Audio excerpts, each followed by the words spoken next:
सोलापूर जिल्ह्यातील अधिकाऱ्यांचं गाव अशी ओळख असलेल्या उपळाई बुद्रुक गावात सरपंच आणि ग्रामसेवक यांच्या मनमानी कारभाराविरोधात स्वातंत्र्य दिनाचं औचित्य साधून गावातील सत्ताधारी ग्रामपंचायत सदस्यांनीच आमरण उपोषण सुरू केलंय। गावातील विकास कामं रखडली असून त्याला ग्रामसेवक आणि सरपंच जबाबदार असल्यानं प्रशासनानं तात्काळ हस्तक्षेप करून मागण्यांची पूर्तता करावी अशी ग्रामपंचायत सदस्यांची मागणी आहे। या सत्ताधारी गावच्या सत्ताधारी सदस्यांनी उपस्थित केलेल्या आरोपांवर सरपंच सुमन दिगंबर शिंदे या माध्यमासमोर येऊन त्यांनी केलेल्या आरोपाबाबत काय भूमिका आता मांडणार आहेत हे पाहावं लागणार आहे। ऑनलाईन रिपोर्टसाठी संदीप शिंदे माढा। पाहुयात काय म्हणतायत उपोषण करते।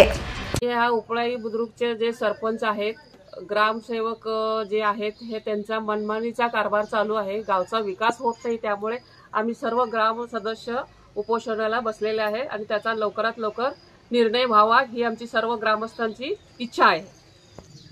उपळाई बुद्रुकचे सरपंच किंवा ग्रामसेवक अधिकारी मनमानी कारभारामुळे सगळी कामं थांबली गेली।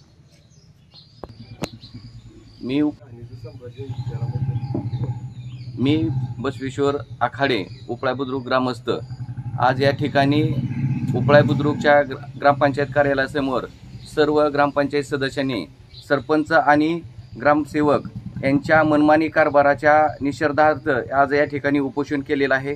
त्यामुळे आज या ठिकाणी या सरपंच आणि ग्रामविकास अधिकारी यांच्या मनमानी कारभारामुळे गावामध्ये अतिशय लोकांची दुर्दशा होत आहे। आज या ठिकाणी घाणीचं साम्राज्य, गटार आणि पिण्याचे पाणी या अशा विविध योजना ज्या आहेत याचं या ठिकाणी खरोखरच दुर्लक्ष होत आहे।